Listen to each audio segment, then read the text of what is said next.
हम कहते हैं हमें किसी धर्म में नहीं रहना है, हमको आदिवासी हैं, आदिवासी रहने दिया जाए। हमें सत्ता नहीं चाहिए, हमें हमारा अस्तित्व बचाना है, हमारा स्वाभिमान बचाना है, हमारा जल जंगल जमीन बचाना है। और देखा गया देश के अंदर आदिवासी समुदाय जल जंगल जमीन की बात करता है तो उसको नक्सलवाद का ठप्पा दे दिया जाता है, उसको नक्सलवाद के नाम से मारा जाता है। छत्तीसगढ़ का बस्तर का इलाका हम देखते हैं, 11 साल की बच्ची को मारा जाता है और कहा जाता है कि नक्सलाइट थी। 3-3, 4-4 साल के बच्चों को मारा जाता है, गर्भवती महिलाओं को मारा जाता है। आदिवासियों की जब भी आदिवासी समुदाय अपने हक अधिकार की बात करता है तो उसको नक्सलाइट का ठप्पा लगाया जाता है।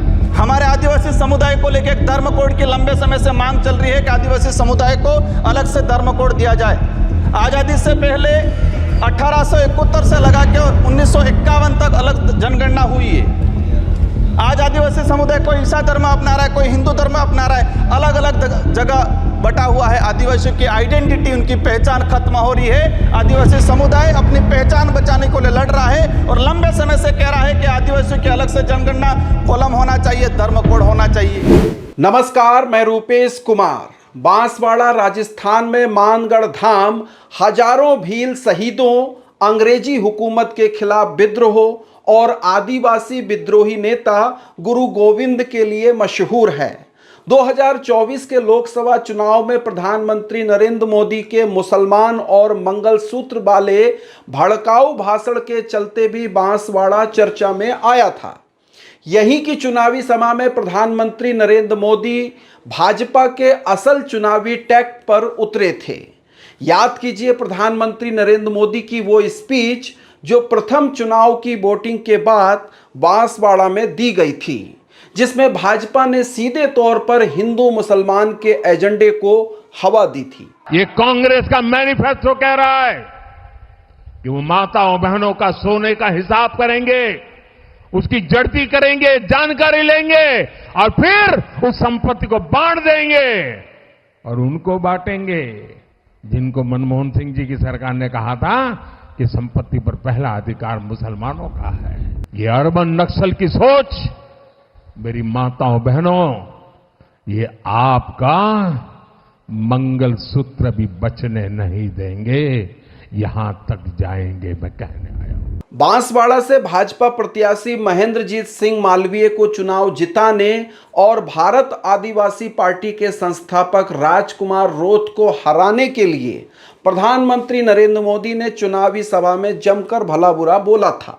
जिस जमीन पर भाजपा ने भड़काऊ, हिंसक और नफरती भाषणों की नींव रखी, वहीं पर भाजपा को मुंह की खानी पड़ी। आदिवासी पार्टी के राजकुमार रोत चुनाव जीते और अब वे संसद में मोदी के खिलाफ जमकर मुखर हैं। सभापति महोदय, यहाँ पर सत्ता को लेके होड़ मची रहती है, सत्ता पाने को लेके बोला जाता है। मैं जो कहना चाह रहा हूं, हमें सत्ता नहीं चाहिए, हमें हमारा अस्तित्व बचाना है, हमारा स्वाभिमान बचाना है, हमारा जल जंगल जमीन बचाना है। और देखा गया देश के अंदर आदिवासी समुदाय जल जंगल जमीन की बात करता है तो उसको नक्सलवाद का ठप्पा दे दिया जाता है, उसको नक्सलवाद के नाम से मारा जाता है। छत्तीसगढ़ का बस्तर का इलाका हम देखते हैं, 11 साल की बच्ची को मारा जाता है और कहा जाता है कि नक्सलाइट थी। 3-3, 4-4 साल के बच्चों को मारा जाता है, गर्भवती महिलाओं को मारा जाता है। आदिवासियों की जब भी आदिवासी समुदाय अपने हक अधिकार की बात करता है तो उसको नक्सलाइट का ठप्पा लगाया जाता है। सभापति महोदय, आदिवासी समुदाय को या एससी समुदाय को फ्री की योजना, हम कहते हैं हमें फ्री की योजना मत दो, हमें हमारा हक दो, जल जंगल जमीन का मालिकाना हक दो। और संविधान के अंदर शेड्यूल 5 के अंदर, शेड्यूल 6 के अंदर जो रिजर्वेशन पॉलिसी लागू की है उसको धरातल पे लागू किया जाए। 32 वर्षीय राजकुमार रोत सड़क से लेकर संसद तक भाजपा और नरेंद्र मोदी को कड़ी चुनौती दे रहे हैं। संसद में दिया उनका भाषण पूरे देश में चर्चा का विषय बना हुआ है। राजकुमार ने सदन में कहा, आदिवासियों को मुफ्त राशन नहीं, सरना धर्म कोड और आदिवासी पहचान चाहिए। आदिवासी ना हिंदू हैं ना ही मुसलमान हैं, आदिवासियों की अलग गिनती की जानी चाहिए। ये सरकार छत्तीसगढ़ से लेकर मध्य प्रदेश तक में आदिवासियों को नक्सल बताकर गोली मार रही है। आदिवासियों को जल जंगल जमीन से बेदखल करने की साजिश हो रही है। राजकुमार रोत का भाषण पूरे आदिवासी मर्म को बयां करता है। मैंने देखा है भाजपा अलग अलग राज्यों में अलग अलग चीज कहती है। कई जगह कहती है बीफ खाओ, कई जगह मत खाओ। हमारे आदिवासी समुदाय को लेकर एक धर्म कोड की लंबे समय से मांग चल रही है कि आदिवासी समुदाय को अलग से धर्म कोड दिया जाए। आजादी से पहले 1871 से लगा के 1951 तक अलग जनगणना हुई है।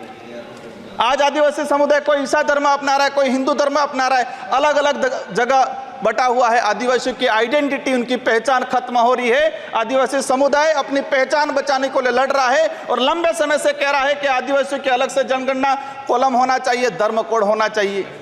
झारखंड के अंदर 11 नवंबर 2020 को झारखंड विधानसभा में प्रस्ताव पास हुआ अलग से आदिवासी धर्म कॉलम को लेके। वहां विपक्ष में भाजपा थी और भाजपा ने समर्थन दिया और कहा कि आदिवासी समुदाय धर्म व्यवस्थाओं में भले हिंदू हो ईसाई उसमें नहीं आता है, आदिवासियों की अलग परंपराएं रीति रिवाज है, उनको धर्म कोड जारी किया जाए। लेकिन राजस्थान में अलग तरीके से माहौल बनाया जाता है। हम कहते हैं हमें किसी धर्म में नहीं रहना है, हमको आदिवासी हैं, आदिवासी रहने दिया जाए। माननीय सभापति महोदय, लंबे समय से देखा गया है, कहते हैं वनवासी, कोई कहता है कुछ और।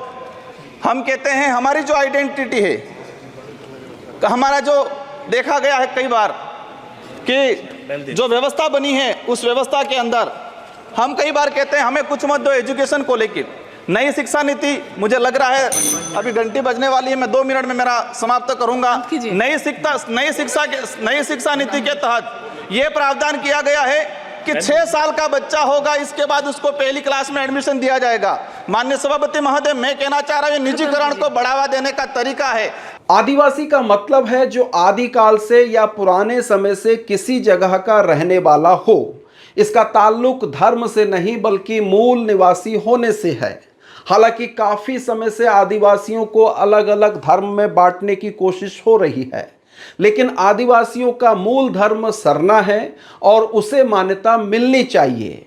इस मुद्दे को लेकर राजकुमार रोत काफी मुखर हैं। उनकी उपस्थिति अब राजस्थान के बाद मध्य प्रदेश में भी होने लगी है। कुल मिलाकर राजकुमार रोत भाजपा और प्रधानमंत्री नरेंद्र मोदी के खिलाफ जमकर मोर्चा खोले हुए हैं। उन्हें विद्रोही नेता के तौर पर पूरे देश में पहचान मिल रही है। बने रहिए अनसुनी आवाज के साथ। अनसुनी आवाज चैनल को सब्सक्राइब कीजिए। बहुत शुक्रिया, धन्यवाद, नमस्कार।